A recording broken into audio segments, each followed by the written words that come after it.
Bonsoir à tous.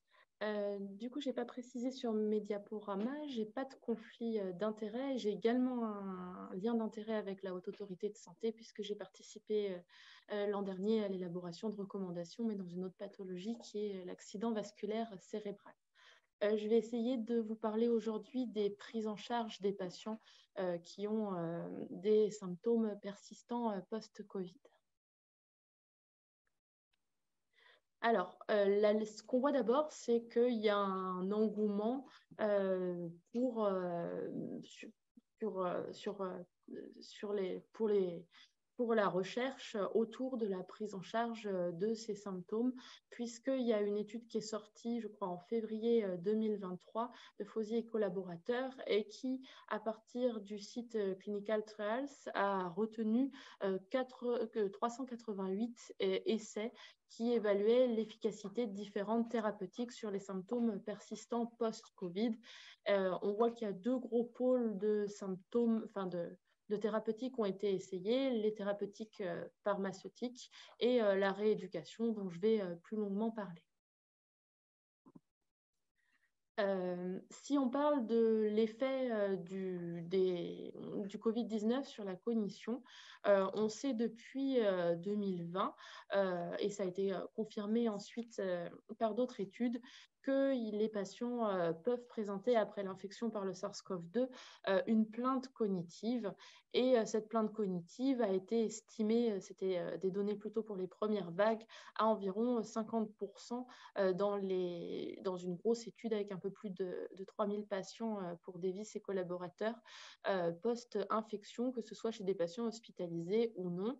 Et cette plainte se présentait principalement sous la forme d'une plainte de mémoire, même si on va voir ce ne sont pas les troubles cognitifs les plus fréquemment rencontrés. Et les patients se plaignent aussi fréquemment d'un brouillard cognitif. Cette plainte cognitive, elle a été corrélée à l'existence de réels troubles cognitifs quand on les recherche et quand on les évalue. Ils sont principalement, majoritairement présents chez les patients qui ont été hospitalisés et on voit qu'ils persistent puisque dans l'étude de Poletti, là également sur des patients de la première vague, ils persistaient encore à hauteur de 68%, 6 mois après l'infection qui avait nécessité une hospitalisation. Ces troubles sont principalement des troubles de l'attention, à la fois du maintien attentionnel, de l'attention partagée, de l'attention divisée. Les patients se plaignent de ne pas suivre le fil dans une conversation, de ne plus pouvoir faire deux choses en même temps. Ils présentent aussi des troubles qui peuvent être de nature dysexécutive, des difficultés de planification, d'organisation, parfois d'initiation et d'inhibition. Et le troisième grand type de trouble cognitif rencontré, c'est un ralentissement de la vitesse de traitement de l'information. Ces troubles cognitifs vont avoir un impact fort sur la reprise du travail, puisque une étude récente montre qu'à 2 ans de l'infection par le SARS-CoV-2, il y a un tiers des patients qui, avec troubles cognitifs, plainte cognitive initiale, qui n'ont pas repris le travail. Et cette absence de reprise est corrélée à l'atteinte et à sa sévérité. En niveau physiopathologie, même si on n'a pas encore toutes les données dans la littérature, il y a des techniques d'imagerie fonctionnelle, notamment en TEP scan, qui ont montré qu'il existait des patterns qui étaient évocateurs de syndrome post-Covid chronique persistant avec des hypométabolismes dans certaines régions, notamment au niveau des régions frontales et préfrontales qui expliquent la prépondérance de troubles attentionnels, des exécutifs et de vitesse de traitement de l'information. Pour cette prise en charge de symptômes, les traitements pharmacologiques, il y a beaucoup d'études en cours. Il y en a peu publiées, 6 avec de petits effectifs. Les traitements qui sont évalués sont principalement sont utilisés dans la maladie de Parkinson, dans certains cas dans la maladie de Parkinson, comme la mentadine, ou dans des maladies neurodégénératives comme la mémentine.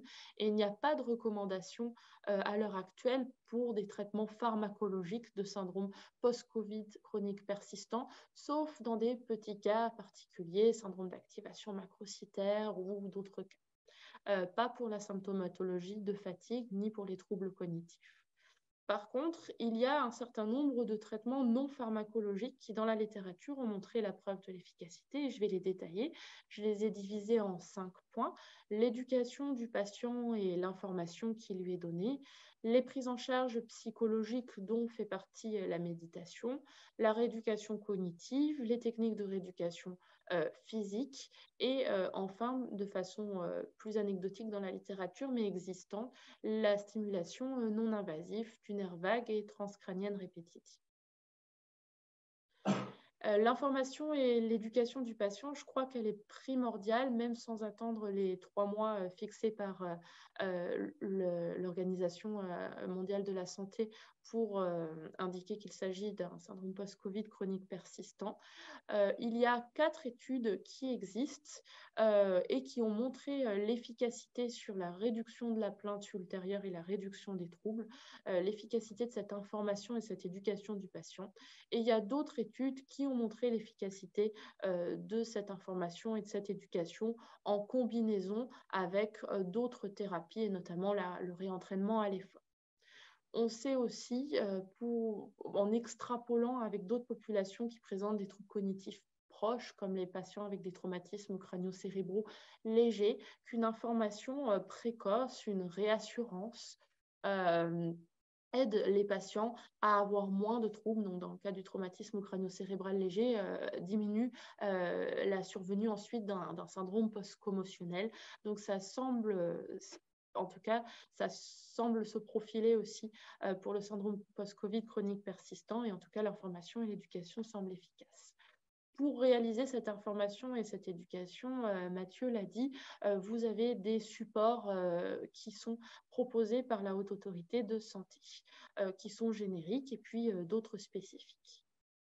Sur l'information chez des patients qui vont avoir une plainte cognitive, il semble indiquer de leur rappeler comment fonctionnent les fonctions cognitives et les facteurs qui vont les influencer. Donc, pendant l'entretien chez un patient qui a une plainte cognitive post-Covid, il est important de l'éduquer sur les facteurs dont je vais parler ensuite et de voir s'il n'y a pas des facteurs confondants qui pourraient entretenir ou maintenir ou aggraver la plainte cognitive. C'est le cas, par exemple, des troubles du sommeil, c'est le cas des symptômes anxio-dépressifs, c'est le cas de la manque de stimulation cognitive avec des patients qui se retrouvent parfois à la maison, en arrêt de travail et qui font beaucoup moins de choses sur le plan cognitif. C'est le cas aussi du manque de soutien familial et amical et c'est le cas de la fatigue. On peut leur proposer assez simplement, lors d'une première consultation de soins primaires, des stratégies de gestion de l'énergie pour essayer de diminuer leur fatigabilité et leur plainte. Cette stratégie, elle repose sur, on l'appelle la stratégie des 3 P, sur prendre votre temps, planifier et prioriser.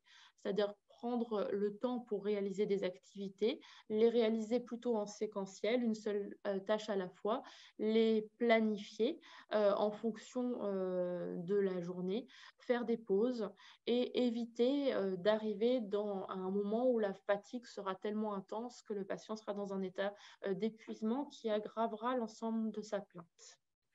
Les planifier. Par exemple, on peut conseiller aux patients de tenir un journal de leur fatigue ou de leur énergie, si on préfère le faire de façon plus positive, et d'établir en fonction de ce journal et des semaines précédentes où ils peuvent analyser leurs fluctuations, une planification de leurs activités à venir et aussi planifier des moments de pause et puis les moments de rééducation dont on va parler après. Ensuite, pour le troisième P, c'est la priorisation des activités, où on leur conseille de garder un équilibre, de privilégier les choses à la fois nécessaires et puis les choses agréables et parfois de décaler à plus tard les choses qui ne semblent pas indispensables à faire, notamment s'ils sentent qu'ils sont plutôt fatigués. Un aspect aussi à aborder, je pense, précocement avec eux en cas de symptômes persistants post-Covid, c'est la reprise du travail. La reprise du travail, elle devra, dans l'idéal, si le patient présente encore des symptômes, se faire de façon encadrée et également progressive avec des adaptations. On rencontre en effet un certain nombre de patients qui essayent de reprendre un peu trop tôt et parfois sans adaptation et qui retourne ensuite en arrière avec un arrêt de travail et ce qui peut majorer l'anxiété, la dépression et aussi les autres plaintes, notamment la plainte cognitive de façon générale. Comme traitement donc pharmacologique, après l'information et l'éducation du patient, il y a la prise en charge psychologique qui est assez décrite dans la littérature.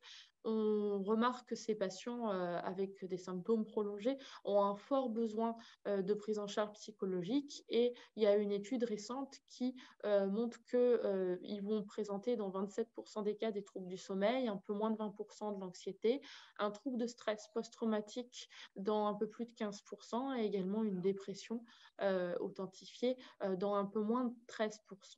On a aussi probablement intérêt à une prise en charge précoce chez ces patients-là. Et en termes de type de prise en charge, la littérature n'a pas pour l'instant montré de supériorité d'une prise en charge par rapport à une autre. Donc, il n'y a pas de spécificité de la prise en charge psychologique qui se profile pour l'instant chez les patients avec des symptômes persistants post-Covid.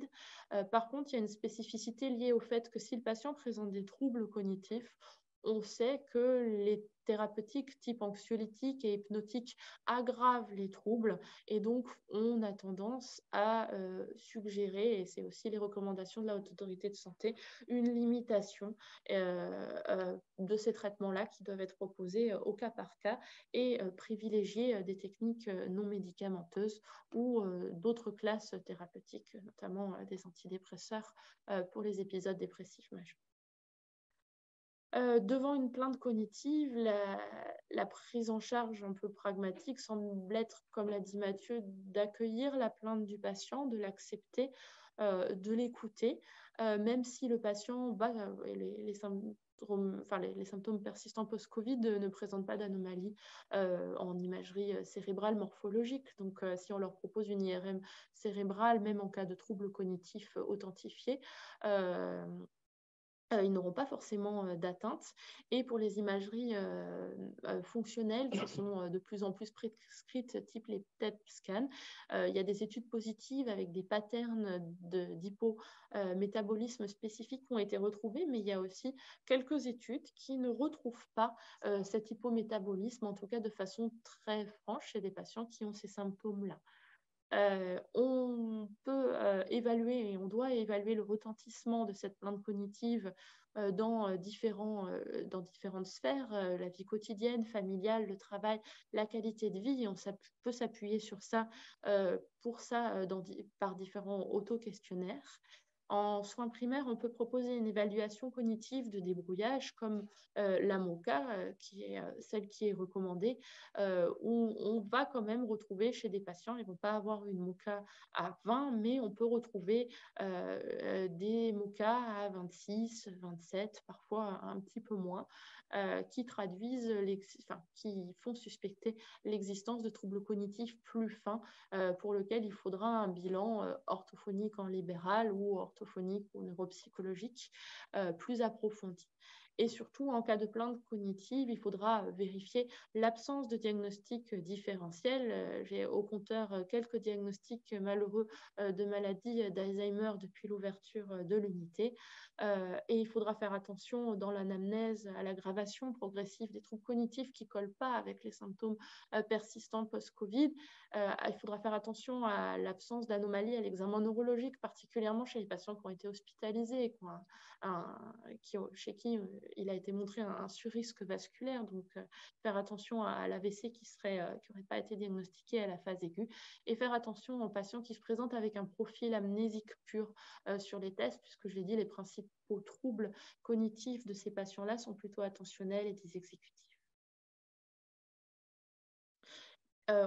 Chez un patient qui a une plainte cognitive, on veillera aussi à prendre en charge les autres facteurs qui influencent le fonctionnement cognitif, les troubles du sommeil, les douleurs également, qui sont assez présentes chez ces patients-là, céphalées, douleurs musculaires ou articulaires, qui peuvent entretenir une plainte cognitive, l'aggraver, voire en cas de prise en charge, peuvent la faire régresser.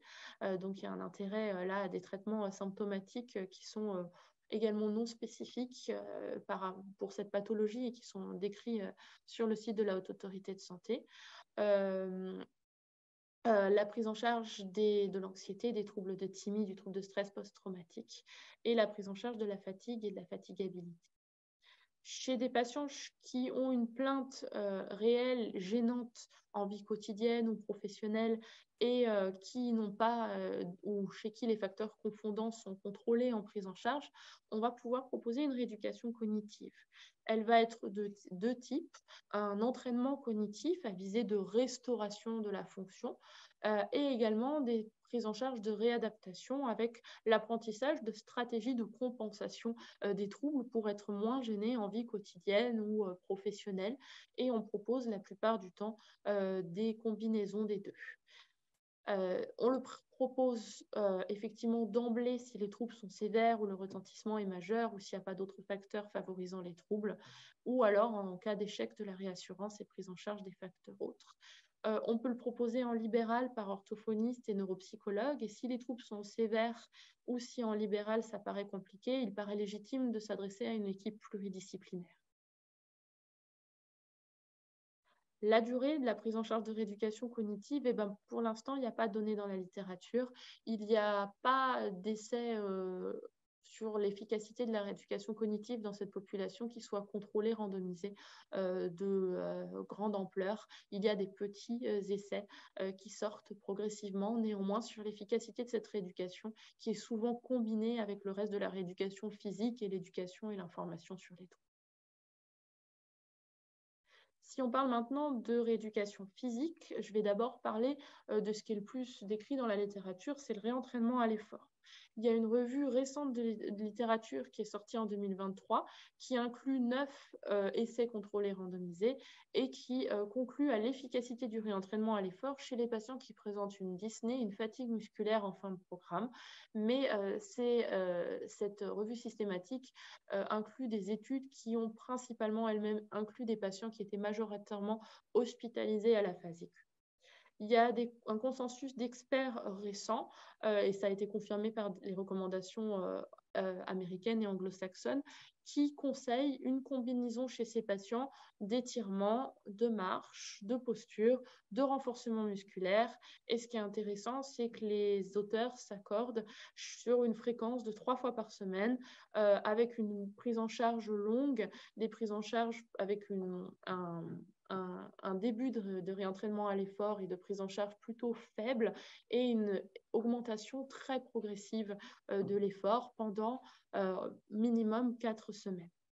Et ces consensus d'experts, en fait, sont extrapolés de l'efficacité sur les symptômes cognitifs et sur la fatigue et la fatigabilité qu'on connaît dans d'autres maladies neurologiques, comme les troubles cognitifs post-cancer, mais aussi la sclérose en plaques, les AVC avec des troubles plus légers et peu de troubles moteurs. Donc, c'est des choses qu'on connaissait déjà. La Haute Autorité de Santé a proposé des indications pour la guidance des séances de réentraînement à l'effort. Tout d'abord, chez des patients qui présentent un syndrome d'hyperventilation, il précise effectivement qu'il faut contrôler ce syndrome et donc le prendre en charge en kinésithérapie respiratoire avant de débuter le réentraînement à l'effort, sinon l'hyperventilation va fortement limiter ce que le kinésithérapeute va pouvoir faire en réentraînement à l'effort. Il y a une première situation de réentraînement à l'effort, c'est le patient qui va s'adapter progressivement à l'effort et qui va pouvoir progresser. Et chez celui-là, on va proposer au minimum une combinaison de réentraînement aérobie. Ça peut être sur cyclo-ergo-cycle, sur tapis de marche ou encore avec un step, et associé à du renforcement musculaire des 4 membres et également du tronc. On prendra en charge également d'autres troubles s'ils sont présents, des troubles de l'équilibre, notamment chez les patients qui ont été hospitalisés.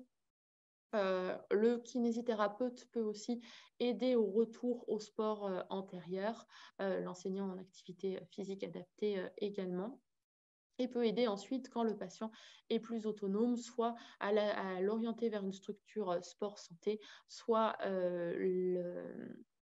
le guider vers de l'auto-exercice et le maintien de l'activité physique et sportive. Et l'HAS, comme le consensus d'experts, recommande une prise en charge, une fréquence de 3 fois par semaine au minimum. Il y a des patients, c'est minoritaire, mais ça existe, qui vont décrire une exacerbation de symptômes post-effort. C'était très fréquemment le cas au début quand on ne savait pas bien faire le réentraînement et qu'on commençait on calcule des seuils pour débuter, et on commençait avec un seuil maximal, en fait, comme on fait par exemple en post-AVC. Et en fait, on sait maintenant que le réentraînement, il doit être débuté de façon très sous-maximale et de façon très légère, j'ai envie de dire, avec une augmentation progressive. Et on conseille, si le kinésithérapeute des patients vous joint pour dire que le patient est très fatigué ou très essoufflé après la séance, on conseille effectivement de réduire l'intensité et ou la durée de la séance, mais si possible de privilégier la fréquence de l'activité physique. On peut aussi proposer de faire cette rééducation en position assise ou allongée. On a par exemple des vélos, notamment des vélos excentriques qui le permettent. Et on invite le kinésithérapeute à réévaluer la tolérance à chaque séance, donc à demander à la fin, en gradant sur des échelles, il y a Borg pour la Disney ou même une EVA de fatigue, à la fin de chaque séance. Et puis au début de la suivante, de réévaluer comment ça s'est passé entre les deux séances. Parce que parfois, les patients tolèrent bien la séance de réentraînement à l'effort, mais sont au lit pendant 48 heures après, dans l'attente de la suivante, ce qui n'est pas vraiment l'objectif. Dans de rares cas, on va avoir des patients qui vont faire des réactions cardiovasculaires inappropriées lors de l'effort, c'est-à-dire une hypotension inférieure, l'HAS l'a définie inférieure à 90 mm de mercure de systolique ou 60 de diastolique, une désaturation également à l'effort sans atteinte pulmonaire visible lorsqu'on va leur faire un scanner thoracique ou une EFR. Et donc là, il sera important d'orienter, je pense, le patient vers une unité spécialisée, puisque le réentraînement va pouvoir se faire, mais sous contrôle, et c'est rarement possible ou confortable pour le kinésithérapeute en vie. Enfin, je voulais vous parler de stimulation non invasive. La stimulation non invasive, elle est apparue dans la littérature à partir de 2021. Il y en a 2 types qui ont été décrits pour la prise en charge de syndrome persistant post-Covid. D'abord, la stimulation du nerf vague au niveau transauriculaire. La stimulation du nerf vague, elle est utilisée depuis les années 80 par électrode implantée, par exemple pour le traitement d'épilepsie réfractaire ou encore de la dépression. Et elle peut s'effectuer depuis plusieurs années de façon non invasive par stimulation transauriculaire à l'aide d'un petit dispositif comme ça qui est présenté ici, d'un petit kit qu'on branche à un TENS.